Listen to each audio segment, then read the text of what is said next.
Voilà, donc aujourd'hui, on continue donc toujours sur l'étude de la Sira de la semaine, sur la paracha de Pinchas. Et là, on va voir donc une Sira qui a été dite par le Rabbi en 1952 et qui nous parle en fait du partage de la Terre Sainte.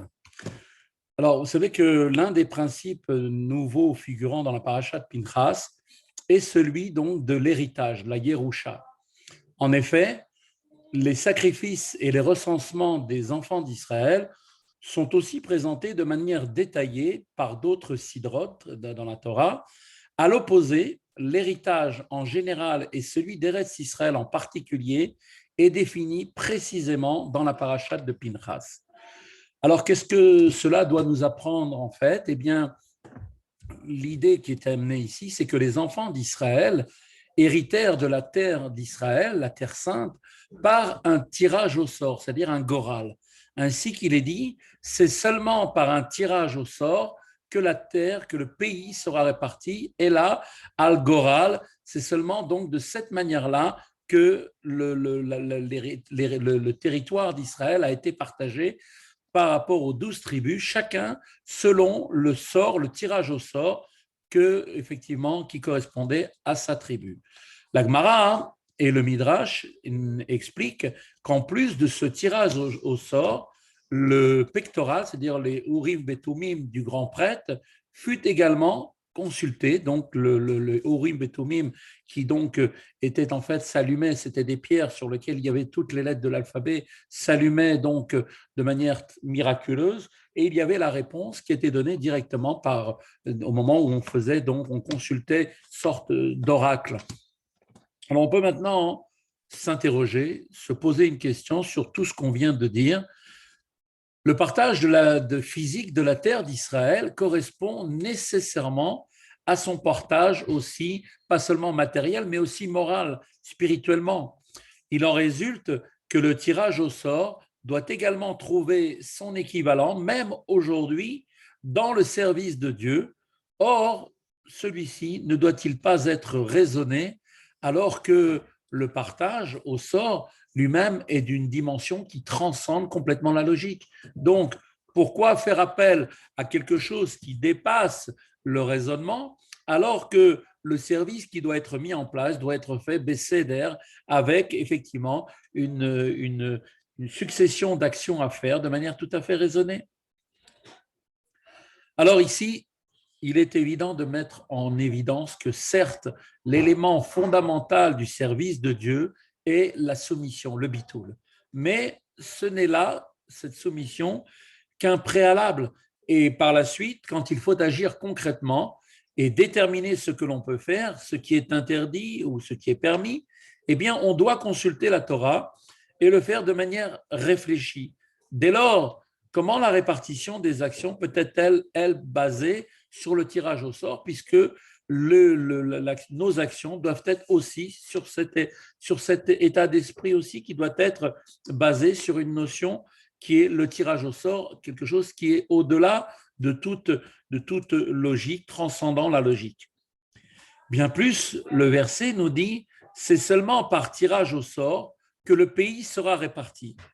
Cela vient souligner pour nous quel indice vient-il nous mettre dans le verset, c'est que il n'est pas d'autre manière de faire que ce partage uniquement par le goral, le tirage au sort. Alors que cette répartition aurait pu être très bien, sans aucun problème, basée sur la logique. On aurait donné à chaque tribu, selon donc une réflexion appropriée, à sa, à sa, à sa particularité, à son ressenti, à ses besoins, la terre qui lui convenait le mieux. Pourquoi a-t-on dû faire appel à quelque chose qui est basé sur quelque chose qui est le tirage au sort, qui lui-même transcende la logique?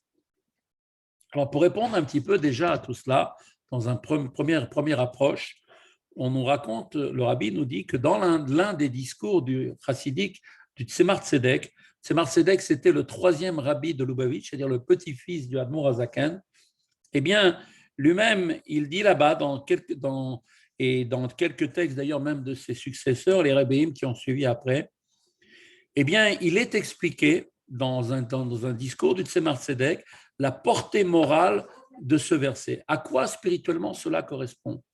Nous dit ce verset qui nous dit c'est seulement par tirage au sort que le pays sera réparti. Et cela, cette explication qu'il nous apporte, il le fait d'une manière qui va nous permettre de répondre à la question qu'on vient de se poser. Pourquoi n'avons-nous pas fait un partage selon la logique? Pourquoi avoir fait appel à quelque chose qui transcende la logique? Un tirage au sort transcende la raison. Et pourtant, il est le seul moyen de répartir la terre sainte parce que la Torah nous demande de faire ce partage uniquement de cette manière. Pourquoi? Car cette répartition est elle-même plus haute que la logique. Nous le comprendrons maintenant tout cela en introduisant d'abord une notion préalable. Il y a une notion qu'il faut bien prendre en considération, c'est que tous les Juifs sont tenus de mettre en pratique l'intégralité des mitzvot. Les 613 commandements, 345 commandements négatifs, et 365 négatifs et 248 positifs. Malgré cela, malgré que nous devons mettre en pratique l'intégralité des mitzvot, chacun d'entre nous est plus spécifiquement par rapport à sa source spirituelle chargé d'accomplir certaines mitzvot qui sont en fait ce qui représente en réalité la mission pour laquelle il est descendu dans ce monde. Alors c'est sûr que comme on ne connaît pas les mitzvot pour lesquelles nous sommes venus en particulier, eh bien nous avons l'obligation d'accomplir toutes les mitzvot quelles qu'elles soient sans aucune distinction. Ainsi le Tanya nous explique, comme on l'avait vu dans Ikeret HaKodesh, la raison pour laquelle des sages de la Mishnah ou de la Gemara observaient plus scrupuleusement quelques mitzvot, eh bien, c'était parce qu'en fait, eux avaient une vision très claire de ce qu'ils devaient faire dans ce monde, et donc, ils s'attachaient à accomplir la mission qui leur avait été donnée, donc sur certaines mitzvot qu'ils devaient accomplir pour réparer, pour apporter donc l'élévation nécessaire. Il est clair que leur pratique et de l'intégralité des mitzvot était irréprochable. On ne peut pas dire que c'est parce qu'ils avaient quelques mitzvot pour lesquels ils étaient particulièrement donc choisis pour faire cette réparation qu'ils ont délaissé les autres. Bien au contraire, que Dieu préserve, leur pratique et l'intégralité des mitzvot étaient irréprochables. Ils faisaient toutes les mitzvot qui étaient nécessaires et qui étaient obligatoires de faire. Malgré cela, quelques-unes de ces mitzvot retenaient plus particulièrement leur attention. Pourquoi? Eh bien, parce qu'elles les concernaient personnellement et qu'ils pouvaient, par leur intermédiaire à ces mitzvot, réaliser également l'élévation des autres mitzvot qu'ils accomplissaient, c'est-à-dire que par ces mitzvot pour lesquels ils étaient venus, c'était en quelque sorte comme si c'était un moyen, en les accomplissant, d'attirer, d'élever tout le reste de leur service de Dieu vers donc une plus grande élévation. La relation qui existe entre une personne et la mission que Dieu lui a donnée, qui lui incombe, n'est pas basée du tout sur la logique. Il n'y a rien de logique dans tout ça. Il n'est pas possible non plus d'expliquer rationnellement pourquoi on n'est plus concerné par certaines pratiques. Il y a bien là, ici, forcément, on est obligé de le dire, une situation qui transcende la raison et qui, de ce point de vue, est effectivement comparable ici à un tirage au sort qui, lui, de par nature, quelque chose qui transcende la raison. Celui d'entre nous qui nous dit d'ailleurs, comment peut-on savoir que les mitzvot qui nous concernent, quelles sont-elles? Parce que chacun, comme on vient de le voir, a une mission sur certaines mitzvot plus que d'autres, bien qu'il doit accomplir l'ensemble de toutes les mitzvot de la Torah. Eh bien, on nous dit, pour les déceler, nous avons la possibilité de le faire par un moyen très simple. Celui qui éprouve des difficultés particulières à mettre en pratique une mitzvah en particulier, eh bien, peut conclure de là que cette mitzvah le concerne plus particulièrement. On est des fois devant une difficulté qu'on ne comprend pas, c'est profondément en nous, on ne peut pas l'expliquer, c'est des fois même irrationnel, de dire que pour telle ou telle mitzvah, qui peut-être est très simple en réalité à réaliser, eh bien on sent une difficulté, on sent vraiment un empêchement de le faire. Et donc cette mitzvah, parce que en fait, elle nous concerne. Quand cette mitzvah nous concerne, alors lui, le Yetzer Hara, qui bien évidemment a devant lui les choses claires, sait parfaitement quelle est la mission de chacun d'entre nous et quelle mitzvah va effectivement le concerner plus que l'autre, eh bien, quand le Yetzer Hara voit que nous nous approchons pour accomplir la mitzvah qui nous concerne, eh bien, lui, il va tout faire pour nous mettre des embûches, pour nous empêcher de l'accomplir, parce qu'il sait l'importance de l'accomplissement de cette mitzvah qui, grâce à elle, va nous permettre de pouvoir tirer vers le haut l'ensemble de tout notre service de Dieu. Bien plus, elle est importante pour lui, et plus elle lui est importante, et plus elle lui semble difficile de l'accomplir. Alors, cette personne qui se trouve dans cette situation, elle est dans une situation où elle est incapable d'établir un lien logique entre cette mitzvah et sa propre personne. Bien au contraire, cette pratique lui semble beaucoup plus difficile à respecter que toutes les autres. Et parfois, ça peut être des choses toutes simples, des fois sur une chose qui ne nécessite pas forcément un gros effort, on a une difficulté de le faire parce que cette mitzvah nous concerne particulièrement et chacun d'entre nous sait là où il a des difficultés dans le service de Dieu par rapport à telle ou telle mitzvah. Eh bien, il faut savoir que ça même, c'est le moyen de savoir ce qui nous concerne, le but pourquoi nous sommes descendus dans ce monde, dans cette mission qui est d'élever par notre service de Dieu, donc les mitzvot auxquelles nous sommes donc confrontés. Ou bien, ça peut être peut-être pour une mitzvah en particulier plus difficile à respecter que les autres, ou bien peut-être s'agit-il d'une partie, une simple partie de la Torah qu'il n'a aucun plaisir à étudier. Parfois, des fois, on se dit, mais pourquoi c'est marrant, j'arrive pas à suivre un cours de telle ou telle chose, d'Halakha, de Gemara, de Mishnah, ou de Chassidut, ou de ce que l'on veut, parce que en réalité, parce que en fait, c'est lié avec sa personne. Comme c'est lié avec sa personne, le Yetzer Hara ne le laisse pas. Justement, il va tout faire pour l'en empêcher. Et donc, cette personne se retrouve dans une situation, il n'a aucun plaisir à étudier cette partie-là d'une étude qui elle-même ne va pas porter ses fruits. Malgré cela, alors, elle le concerne personnellement. Et bien plus, c'est précisément cette mitzvah et cette étude-là qui lui semble difficile, qui va lui permettre d'apporter globalement l'élévation à toute la Torah qu'il étudie et à toutes les mitzvot qu'il met en pratique. C'est précisément du fait de cette grande importance que cette personne-là subit une telle opposition de la part de son mauvais penchant, qui lui connaît parfaitement, sait exactement le pourquoi nous sommes venus et sait parfaitement ce qu'il faudrait que nous fassions et fait tout pour nous en empêcher. Eh bien, quel est maintenant le constat que l'on doit faire? Comment devons-nous nous positionner par rapport à cela? Eh bien, nous dit le Rabbi, il ne faut donc pas abandonner cette mitzvah que Dieu préserve pour en accomplir d'autres en disant, bon, moi, cette mitzvah, elle m'est difficile, c'est pas grave, je vais en faire plein d'autres pour compenser. Eh bien non. Bien au contraire, on doit donc concentrer ses efforts dans ce domaine qui nous paraît difficile à accomplir, qui est particulièrement important pour notre âme, car c'est ça qui va vraiment nous libérer et nous permettre de nous élever. On peut avoir des difficultés à en comprendre le sens, la raison, qui parfois n'est pas du tout en mesure, on n'est pas en mesure de saisir pourquoi est-ce que c'est comme ça. Eh bien, il faut savoir que c'est un des voiles qui sont imposés à l'homme ici-bas, qui lui donne la possibilité de combattre pour pouvoir donc gagner cette bataille.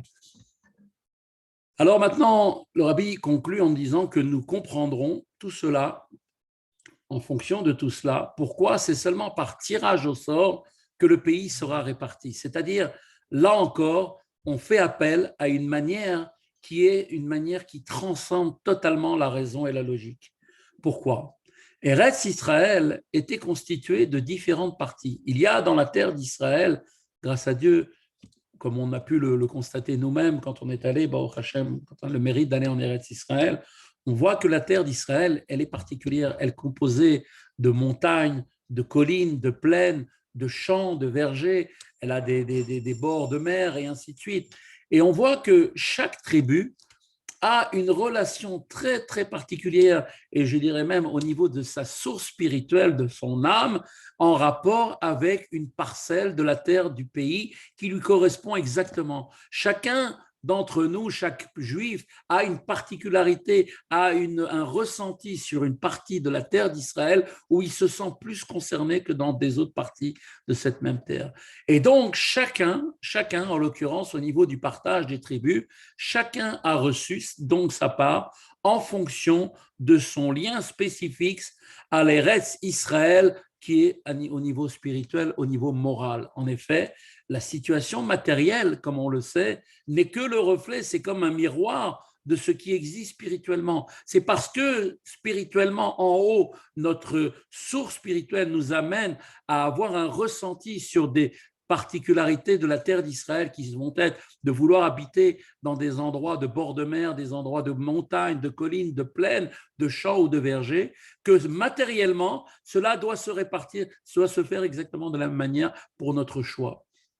Donc le pays d'Eretz Israël fut donc réparti non pas par une logique, mais par un tirage au sort, parce que la relation entre chaque homme et la part qui lui revient ne peut pas être expliquée de manière logique, c'est impossible.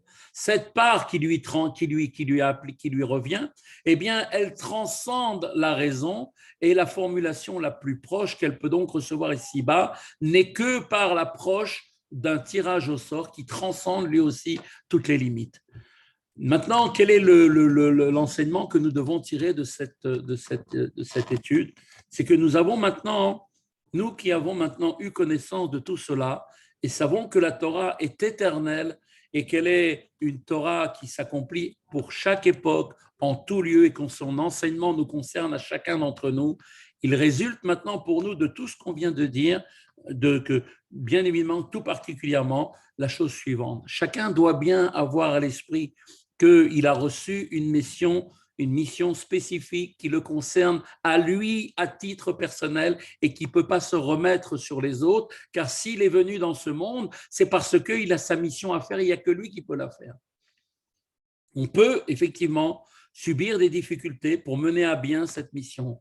Or, nous dit le rabbi, c'est précisément lorsque le mauvais penchant fait barrage, lorsque le monde marque tout autour de nous son opposition, fait tout ce qu'il peut pour nous en empêcher, que là, justement, on ne doit pas abandonner. Au contraire, on doit redoubler d'efforts et de détermination, parce que c'est ça le but de notre vie, pourquoi on est venu dans ce monde. Et on doit donc savoir que l'on est particulièrement concerné par cette mitzvah qui se présente devant nous, qui est en rapport avec notre âme et qui nous concerne à nous plus que les autres. Et que cet accomplissement pour lequel nous avons des difficultés, eh bien, en subjuguant notre mauvais penchant et en allant au-delà de cela, eh bien, cet accomplissement que nous accomplirons apportera l'élévation à tout ce que l'on réalise par ailleurs dans tout le service de Dieu, que ce soit pour toutes les autres mitzvot, que ce soit pour l'étude de la Torah et pour comment on dit, les gmilut chasadim, les bonnes actions. Voilà, c'est la fin de cette étude du jour.